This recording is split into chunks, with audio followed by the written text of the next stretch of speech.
আজকে আমরা সবাই মিলে বাড়ির পাশে একটা বিয়ে বাড়িতে নিমন্ত্রণ খেতে গিয়েছিলাম। বিয়ে বাড়ির কথা বাদ দিয়ে আজকে তোমাদের একটা ঘটে যাওয়া ঘটনার কথা শেয়ার করি। আমি কালকে যে একটা ছবি পোস্ট করেছিলাম, আমার এক ছোট ভাইয়ের সাইকেল হারিয়ে গিয়েছিল।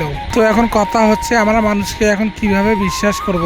কারণ ঘটনাটা এমন হয়েছিল যে আমার ছোট ভাইটা স্কুল থেকে বাড়ি আসার সময় তাকে দাঁড় করিয়ে বলে, তোমার বাসা কোথায়? ছোট ভাইটা জায়গার নাম বলার পর ওই লোকটা আমাদের এলাকার একজনকার নাম বলার পর বলে যে ওনার কিছু জিনিস আছে, তুমি নিয়ে যেতে পারবে কিনা। আমার ছোট ভাইটা বলে আচ্ছা দেন, কিন্তু এখানে লোকটা একটা বুদ্ধি খাটায় বলে যে তোমার সাইকেলটা দাও, আমি 2 মিনিটের ভিতরে আসছি। সে যে গেল আর আসলো না সাইকেল নিয়ে। তোমরা অবশ্যই বলতে পারো যে অপরিচিত লোককে কেন ও সাইকেল দিবে। প্রথমত হচ্ছে লোকটা আমাদের এলাকার লোকের কথা বলেছিল, আর আমার ছোট ভাইটা অত কিছু না ভেবে বলেছিল যে আচ্ছা তা নিয়ে যায়। এখানে আমি হলে তো কখনোই নিয়ে যেতে পারতো না, আর ও ছোট মানুষ দেখে নিয়ে গেছে। আর এই সাইকেল খোঁজার চক্করে আমার খিদে তো মাথায় উঠে গেছে, কারণ দুপুরের দিকে বিয়ে বাড়িতে আসার কথা ছিল, সেখানে আমরা 4টার দিকে এসেছি। তাও যদি সাইকেলটা খুঁজে পেতাম তাহলে খিদে সহ্য করাটা একটু সার্থক হতো।